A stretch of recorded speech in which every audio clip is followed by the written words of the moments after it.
Hello and welcome to this special presentation on how to help bulging, herniated, or degenerative discs without drugs or surgery. And my name is Dr. Vince Leone. I am part of a group of chiropractic specialists, and we focus on disc-related conditions and how to treat them non-surgically and without drugs. We've all invested time and resources in specialized equipment and training so that we can treat these conditions highly effectively. We understand how much these conditions can affect patients' lives, and we are dedicated to improving those lives, again, without drugs or surgery. Now, what are we going to cover today? We're going to talk about some quick stats on back pain and disc conditions. We'll talk about the different types of disc conditions and symptoms, causes, how to tell if it's a disc condition or something more traditional like a strain sprain. We'll talk about some common treatments for disc conditions and then what we do that's different yet so effective. So let's go ahead and dive in. And thank you so much for joining us today. Quick stats on back pain. Affects over 30 million Americans, so quite a few in our population. And in some point in their life, 8 out of 10 Americans will be affected. So that's obviously huge. Interestingly, more common in women than men, and 54% of these conditions are reported from desk workers, and then 9 out of 10 patients never know the primary cause, which is unfortunate. Now let's look at disc conditions. So more than half of older people examined with an MRI have some degree of disc bulging. 10% will get surgery. That can obviously take several months to heal if they ever do. Now on this, 2 to 1, men to women. Remember, this is disc conditions versus generalized back pain. So men, 2 to 1 in terms of women for disc conditions, and 90% of disc bulges occur in low back pain. Now, let's look at the different types of disc conditions. Of course, we've all heard of bulging or herniated discs. That's just a matter of severity, right? So a bulge is less severe than a herniation. Sciatica is a secondary result. So what happens, so sciatica is where we have pain down one leg or both. And typically the reason why we'll get that pain is the disc fails, it collapses, and when it collapses, the bulge pushes out, or the herniation pushes out into the nerve canal and puts pressure on the sciatica nerve, which is the largest one in the body. Degenerative disc disease. Interesting stat, 80% of patients 60 years and older have some form of degenerative disc disease. There's also facet syndrome. So facet syndrome, the facets are the joints in the spine. And what happens is when the disc fails, right, so it's degenerative or it's bulging. So in other words, it's losing its disc height. So it's not doing its job, right? Its job is to keep the nerve canal open and keep the facets from essentially grinding on each other. So facet syndrome is where there is degeneration and bone spurs because the facets have been grinding on each other. There's a law called Wolff's Law as it relates to bone, right? So as there's stress on bone, so it will grow. That's Wolff's Law. So what happens is the facets grind on each other, and that's why we get bone spurs. So everyone kind of thinks, well, which came first? Well, the disc came first. The disc failed first, causing the facets to grind on each other. Pinched nerves, it's kind of more of a generalized term. Basically, that's saying that either the nerve canal is collapsing or the disc is pushing on the nerve. And then again, secondary results, numbness in back, legs, or feet. You can have numbness, you can have pain, you can have tingling, you can have cramping. All of these are potential results from a disc condition. So symptoms, this is probably pretty common knowledge here. We're going to have some pain. Now numbness, so numbness will come from a lack of blood flow, or it can come from pressure on the nerve, cramping. A lot of times that comes from a blood flow issue. And again, the nerves regulate the blood flow, so it all starts at the spine. So cramping, tingling, weakness in the leg. When we have weakness in the leg, maybe you stumble, maybe you trip, or you've fallen. A lot of times if we have a weak leg, that is essentially that's been going on for quite some time because we've had pressure put on the nerve roots. It's affecting blood supply down the leg. It's weakening the leg, because blood supply is food to muscles, right? So if we don't get that blood supply or that food supply, the muscles weaken, and then burning, aching, all those types of variations on pain. So how does it happen? Well, it's typically trauma. Okay, so car accidents, work injuries, weekend warrior. You know, you play 36 holes of golf. You try to move the jungle gym in the backyard. It's when there's like a sudden impact or like a tremendous overload, like you're carrying something that's too heavy for you. So all these types of things, because what happens is there is an internal downward pressure on the spine, and that's what damages the disc. So it pushes it beyond its natural ability, and that's when it fails, and it bulges or herniates.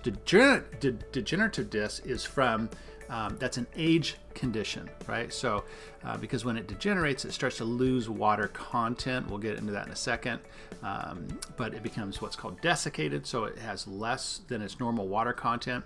And when healthy, the discs are about 85-86% water, so they need to be hydrated. Okay, how to tell the difference between a disc condition and, say, like a traditional strain sprain. One key one is radiating pain. So if you're getting pain that travels down the leg, sometimes all the way to the feet, that's one red flag for sure. Or down the arm, by the way. This is applicable to the legs or the arms, because we can have bulging or herniated or degenerative discs in the lower neck or the lower arm. And in both of those areas, nerve bundles come out and travel down the legs. Chronic.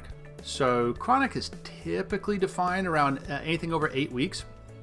So if this is something that just came on, in a couple weeks ago, and you slept wrong, that would be considered acute and less likely.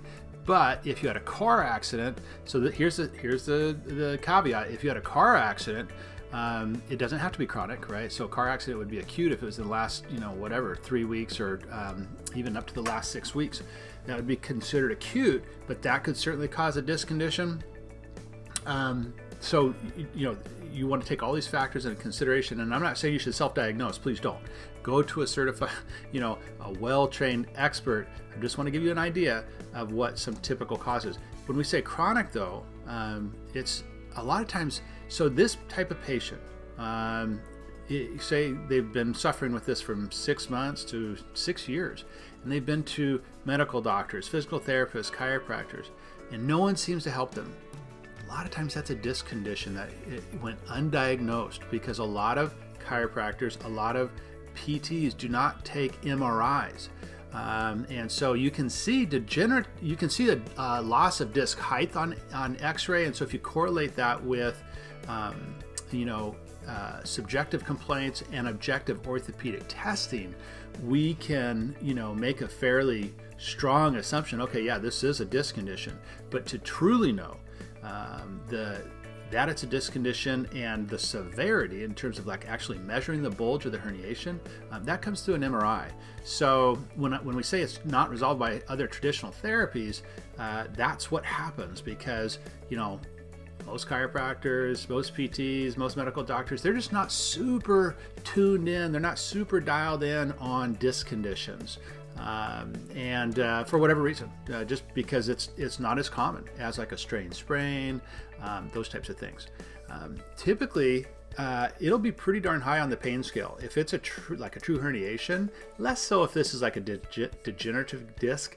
A degenerative disc is typically more just ongoing, achy, 5 to 6 out of 10 on the pain scale. And can't seem to get too much relief. That's in the more chronic case. But if this is a true herniation, your pain scale is typically off the charts, 8, 9, 10 out of 10. And regardless, whether that's super high in the pain scale or more chronic in nature, it's in that 5 to 6 out of 10 range, it usually will greatly affect your activities of daily living, your ADLs. So it's tough to sleep, it's tough to work, it's tough to play with your kids, it's tough to go for a walk, it's tough to exercise. It really takes away these things. And so if you start to notice that, wow, I haven't been able to, go to the gym in a month and a half because I just, I know it's just going to hurt, or I haven't been sleeping, or, you haven't been able to play with your kids or grandkids, and you don't really maybe connect it with your back condition. A lot of times just psychologically, we just we just don't want to do that because we know we'll pay for it afterwards. So those are, again, all kind of red flags for disc conditions. So what are the common treatments if you go to a medical doctor or a physical therapist? It's either, now this is after conservative care. So in other words, if you go to a chiropractor, you go to a physical therapist, you go to a medical doctor. So if you go to a medical doctor, they'll refer you to a physical therapist. If you, physical therapist, if they don't get results, they'll typically send you back to the medical doctor, or they'll make a surgical consult. If it is a disc condition, surgery, drugs. I mean, these are just kind of like the typical approaches when it gets severe and has not been able to be helped with traditional therapies. Chiropractors, that's a first portal of entry for back pain, of course. And again, it just comes down to not really having the right tools for the job, because manual manipulations with a disc injury is not a great idea. So we want to help the disc. It's not a matter of putting the spine back in place when we talk about chiropractic treatment, because that's what chiropractic does. It restores motion to fixated joints or joints out of position, what they typically call subluxations.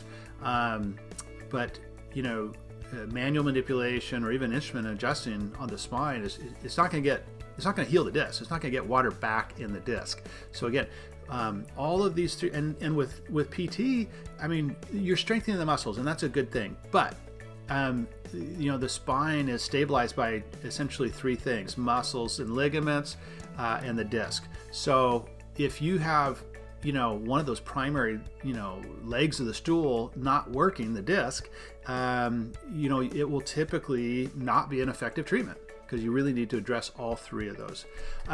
So what do we do that's so different yet so effective? Obviously, we treat the disc itself, and so we use what's called spinal decompression, and we combine it with laser therapy, class 4 laser therapy. So what is spinal decompression?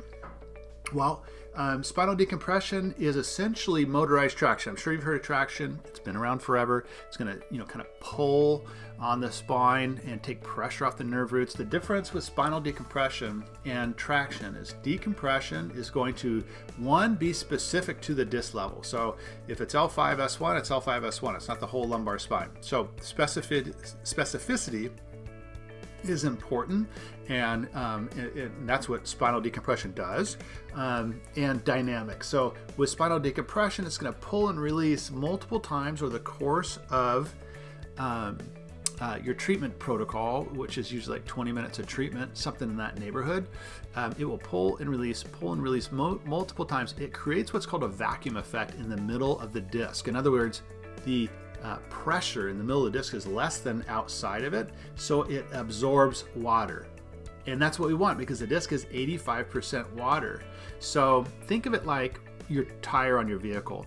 If it's supposed to be at 45 psi and it's at 20, well, it's not going to be able to do its job very well. The car's not going to drive real straight, and it's probably going to wear the tires unevenly. So same thing with the disc. If we have, if it's supposed to be 85% water and we're at like 40%, then it's not going to be able to do its job. As you can see there, that disc herniation goes out and pushes on the nerve root coming out of the nerve canal. So it doesn't do its job, and we have those secondary results like we talked about: sciatica, facet syndrome, etc. So now we combine that with what's called class 4 laser therapy. You probably heard of this. Cold laser is kind of a common term, but class 4 is important. That class 4 is important because it's the depth of penetration that we get down to the nerve roots. So, because what laser does is essentially it flushes out inflammation. It brings in new blood flow by 2 to 3 times, flushes out inflammation, and accelerates the healing process because that blood flow has healing nutrients. That's how the body heals itself. So that combination, laser decompression, is what we do that gets such good results. Now here's a quick video. You can kind of see how this works. Just go ahead and play it for you. As you can see, we kind of pop in. It's going to, again, pull and release on that certain spinal disc. And you can see that herniation there at the posterior. And again, as the water goes in there, it's going to allow it to heal and take pressure off those nerve roots.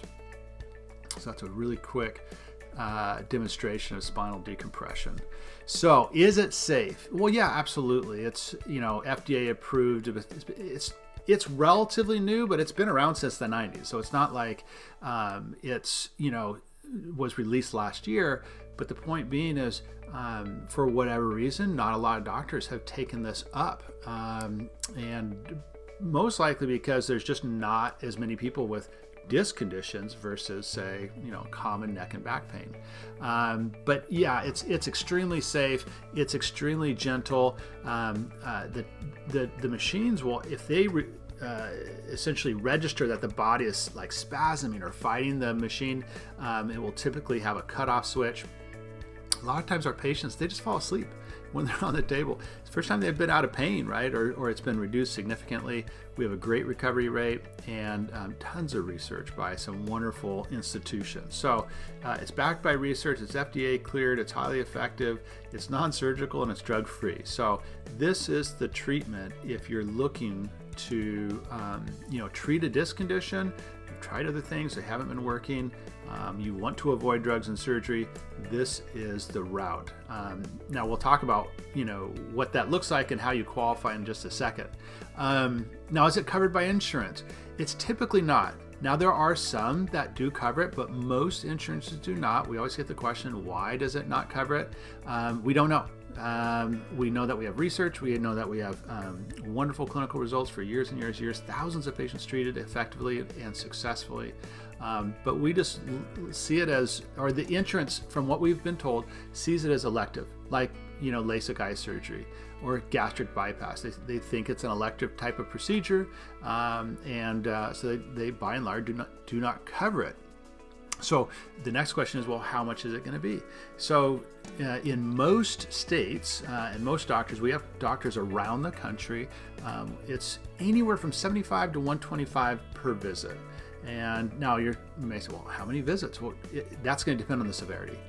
So it's going to be anywhere from probably 10 to 20, something in that ballpark. But it's going to depend on the evaluation by the doctor and whether he or she feels like, you're a good candidate. And then based on that severity, he or she will recommend a treatment plan for you that will address the condition and give you enough time on the table to actually heal the disc. So what did we cover today? Well, we talked about quick stats on back pain and stats on disc conditions, talked about the types of disc conditions and the symptoms and the causes. Then we talked about, well, how do you tell the difference between a disc condition and maybe something else like a strained sprain? Then the common treatments for disc condition being drugs and surgery. And then we talked about what we do that's so different and yet effective. So how do you determine if you're a good candidate? Well, it all starts with the history, right? So, when, as a doctor, when we're in the room and you are telling us about your situation, it's almost like a detective. I mean, we're putting these pieces together of how long it's been going on, how severe it is, and what happened in your health history, and who you've seen, all that type of stuff. Then, of course, we're going to do an examination. We'll review any imaging, do specific orthopedic testing, and then we will be able to determine whether or not you're a good candidate or not. So, what to do now? Well, the good news is if you're watching this, you have a specialist in your area, and in Naples, that is Dr. Matt Davis at the Chiropractic of Naples, and their office number is 239-315-4805, and right now they have a new patient special. consultation, exam, any x-rays, and a private doctor's report of findings. Well, he will give you his recommendations and let you know if he feels you're a good candidate for laser decompression. All of that for just $250. So if this is something you're suffering from, I highly encourage you, take action today. These conditions are typically progressive and degenerative. In other words, they're usually not going to get better on their own, and we don't want you to get to a point where you may have to go to drugs or surgery. So give Dr. Davis's office a call today. Find out if you're a good candidate for laser decompression. So you can reach them again at 239-315-4805. So my name is Dr. Vince Leone. I'd like to thank you so much for your time and attention today, and I wish you the best in health.